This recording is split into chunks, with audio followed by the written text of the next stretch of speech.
नमस्कार, मैं कमलेश कबीर आपका एक बार फिर स्वागत करता हूँ इस नए एपिसोड। इस एपिसोड में हम बात करेंगे पंजाब और पंजाब की राजनीति में क्या चीज़ें घटित हो रही है, उसको थोड़ा-सा समझने का प्रयास करेंगे।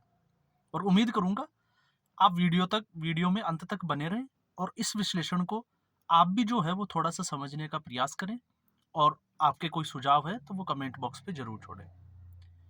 आज विधानसभा की कार्रवाई में जो अजीब वाकया जो देखने को मिला और अजीब वाकया क्या था वो थोड़ा-सा हम समझ लेते हैं। केंद्रीय स्तर पे अगर हम देखते हैं तो अभी लोकसभा चुनाव जो है वो होने वाले हैं। तारीख चुनावों की जो है वो घोषित होने वाली है बहुत जल्द। और ऐसी स्थिति में विपक्ष ने एक गठबंधन बनाया और उसका जो मुख्य मुद्दा था वो था मोदी को सत्ता से बाहर करना। और उसमें जो है वो कारवा बढ़ता चला जाता है। एक मीटिंग के बाद दूसरी मीटिंग होती है, दूसरी मीटिंग के बाद तीसरी मीटिंग होती है, चाय की चुस्कियां ली जाती है, फोटो सेशन होता है, प्रेस कॉन्फ्रेंस होती है। लेकिन उन मीटिंग में कहीं भी जो है वो ये सीट शेयरिंग के फॉर्मूले पे कि इनको चुनाव लड़ना कैसे, इस पे कभी बात नहीं होती है। और लगातार जो है वो राजनीतिक विश्लेषक ये मान रहे थे कि ये लोग जो है वो दल मिल रहे हैं, दिल नहीं मिल रहे हैं, ये गठबंधन ज्यादा दिन जो है वो टिकने वाला नहीं है।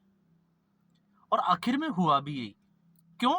क्योंकि कोई भी पार्टी जो है वो बलिदान देने के लिए तैयार नहीं थी। और उसमें जो है सबसे पहले इसके जो सूत्रधार माने जा रहे थे, आपको पता होगा, नीतीश कुमार।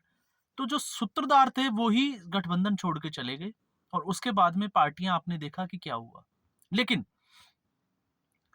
अंत में कहते हैं कि अंत भला तो सब भला। उस स्थिति में समाजवादी पार्टी और कांग्रेस पार्टी के बीच उत्तर प्रदेश में गठबंधन बन गया।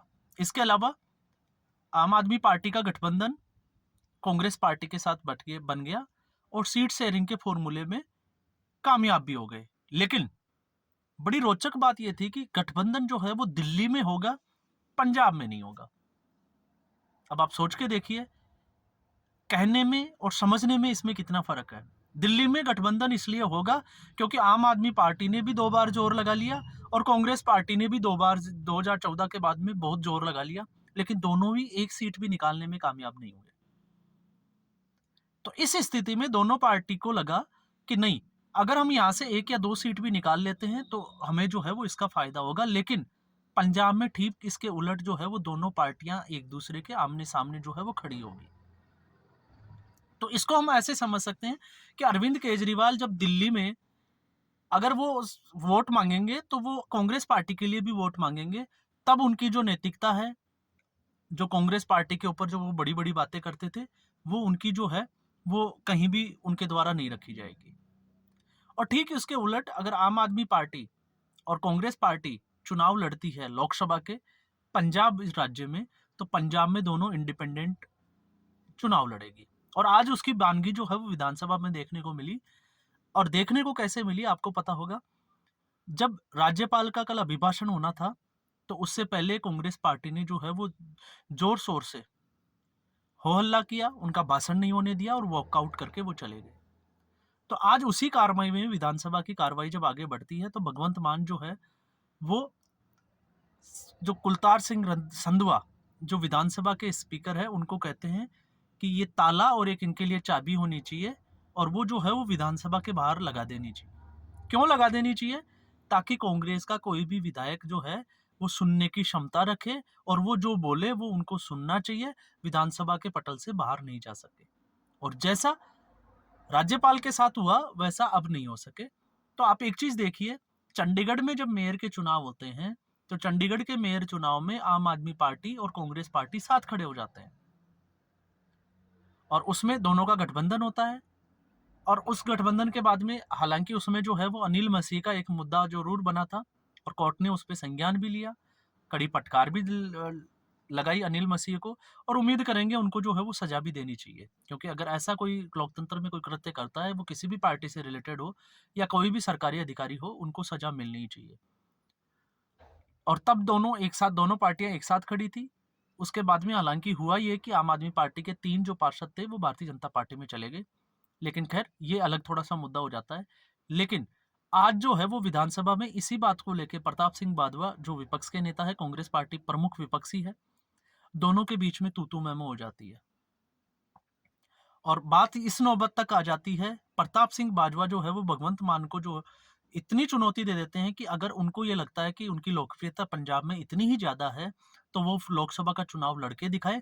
प्रताप सिंह बाजवा उनके खिलाफ जो है वो लोकसभा चुनाव लड़ने के लिए तैयार है। अब आप अंदाज़ा लगा सकते हैं कि आम आदमी पार्टी और कांग्रेस पार्टी, क्योंकि आम आदमी पार्टी को पता है, भारतीय जनता पार्टी का इस पंजाब पूरे स्टेट में कोई रोल नहीं है। क्यों नहीं है? ऐसा मैं इसलिए कह रहा हूँ क्योंकि पंजाब में भारतीय जनता पार्टी जो स्थिति है, वो अभी भी चिंता का विषय है। उनके पास नेताओं की कमी है।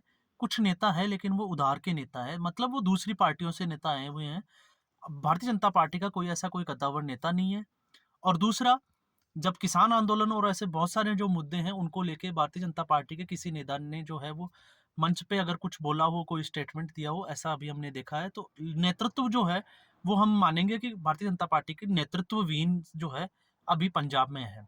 तो इस स्थिति में दोनों ही पार्टियों को जब ये लगता है कि वो भारतीय जनता पार्टी के साथ मुकाबला नहीं कर सकते दिल्ली में, तो उस स्थिति में दोनों पार्टियां जो है वो गठबंधन कर रही है। और जहां इनको लग रहा है, क्यों? क्योंकि अब तक लोकसभा की सीटों में अगर हम देखें तो कांग्रेस पार्टी का दबदबा रहा है। आम आदमी पार्टी पंजाब में अभी लोकसभा चुनाव में नहीं उतरी है। बाई इलेक्शन में जरूर उतरी है, लेकिन लोकसभा चुनाव में आम आदमी पार्टी इससे पहले एक भगवंत मान की सीट हुआ करती थी। अब वो जो है वो चीफ मिनिस्टर बन गए, तो उसके बाद में अब ज्यादा सीटें जो हैं वो कांग्रेस पार्टी की है। और कांग्रेस पार्टी की प्रमुख समस्या ये है कि जो सत्ता पक्ष है उसने कांग्रेस पार्टी को ही हटा के जो है वो सत्ता प्राप्त की है। तो ऐसी स्थिति में आम आदमी पार्टी को लगता है कि वोटर जो है वो उसकी तरफ है, और कांग्रेस पार्टी को लगता है कि वोटर जो है वो उसकी तरफ है। इसलिए 13 सीटों पे यहाँ पे जो है वो कड़ा मुकाबला दोनों पार्टियों के बीच देखा जा रहा है। दूसरी बड़ी प्रॉब्लम इन पार्टियों की ये है कि अगर दोनों पार्टियां एक साथ गठबंधन में आकर चुनाव लड़ती है लोकसभा का, तो फिर इसमें जो है वो सत्ता पक्ष और मुख्य विपक्ष की जो भूमिका है वो खत्म हो जाएगी। और ऐसी स्थिति में इन दोनों ही पार्टियों को डर है कि इनका वोट बैंक जो है वो कहीं खिसक के भारतीय जनता पार्टी के हाथ में नहीं चला जाए, क्योंकि शिरोमणि अकाली दल, उसमें भी जो उनके जो मतदाता है वो लगभग प्रौढ़ हो चुके हैं। ऐसा इसलिए हम कह रहे हैं क्योंकि पुराने लोग जो है वो शिरोमणि अकाली दल के साथ जुड़े हुए हैं, लेकिन नए लोग जो है वो अभी जुड़े हुए नहीं है। और ऐसी स्थिति में आपने देखा होगा, इससे पहले भी मैंने एक बात की थी कि प्रताप सिंह बाजवा ने बड़े जोर से एक मुद्दा उठाया था कि भगवंत सिंह मान और अरविंद केजरीवाल जब विधानसभा चुनाव में यहाँ पहुंचे थे, तो वो लगातार जो है वो कांग्रेस पार्टी की सरकार को कोसते रहते थे। और मुद्दा क्या था? किसानों का मुद्दा। क्योंकि आपने देखा होगा, किसान आंदोलन जो है वो जब कैप्टन अमरिंदर सिंह मुख्यमंत्री थे तब भी बहुत हुआ करते थे। और उस वक्त जो है वो लगातार, इसके पीछे का कारण राजनीतिक कारण भी हो सकता है, उसको भी हम समझ सकते हैं, उस दृष्टि से देख भी सकते हैं। तो उसमें सबसे बड़ी वजह थी कि किसान उस आंदोलन में लगातार जो है वो अरविंद केजरीवाल और भगवंत मान ये कहते थे कि अगर कांग्रेस पार्टी चाहे तो वो विधानसभा में एक बिल पेश कर सकती है और 22 फसलों पे जो है वो एमएसपी दे सकती है। और अगर वो एमएसपी नहीं दे सकती, तो आप अगर यह सत्ता से हट जाती है और हमारी सरकार अगर सत्ता में आ जाती है या हमारी पार्टी की सरकार बन जाती है, तो हम जो है वो 22 फसलों पे एमएसपी तुरंत दे देंगे। अब स्थिति उलट हो गई, किसान आंदोलन पार्ट 2 आ गया। और किसान आंदोलन पार्ट 2 आने पे अब सरकार जो है वो अरविंद केजरीवाल, या हम इसको कहें कि भगवंत मान, तो भगवंत मान से ज़्यादा हम अरविंद केजरीवाल की सरकार कहना पसंद करेंगे। तो ऐसी स्थिति में अब प्रताप सिंह बाजवा ये कह रहे हैं कि जो पार्टी कांग्रेस पार्टी को नसीहत देती थी, अब आज उसकी पार्टी है, तो वो खुद जो है वो विधानसभा में बिल पास करके और 22 फसलों पे एमएसपी क्यों नहीं देते हैं? क्योंकि अरविंद केजरीवाल और भगवंत मान दोनों ही जो है वो एमएसपी गारंटी पे जो है वो अपना पल्ला झाड़ते हुए इस गेंद को जो है वो केंद्र के पाले में डालने की कोशिश ज्यादा करते दिखाई दे रहे हैं। तो ये स्थिति जो है वो अभी पंजाब में बनी हुई है।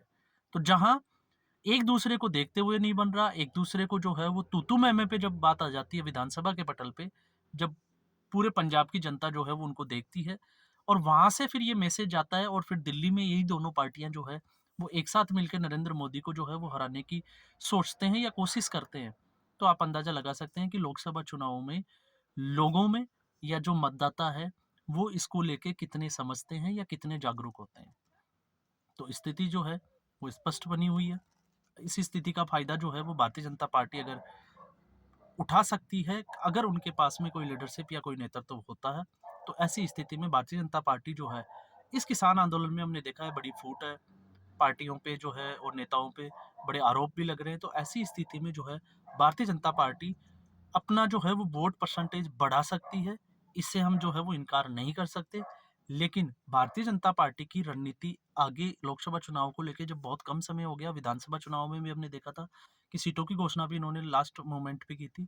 तो ऐसी स्थिति में पंजाब में इनकी रणनीति क्या रहेगी, ये अभी तक जो है वो एक सोचने का और एक जो है देखने का विषय अभी बना हुआ है। तो आज के एपिसोड में बस इतना ही, फिर हम एक नए एपिसोड के साथ हाजिर होंगे।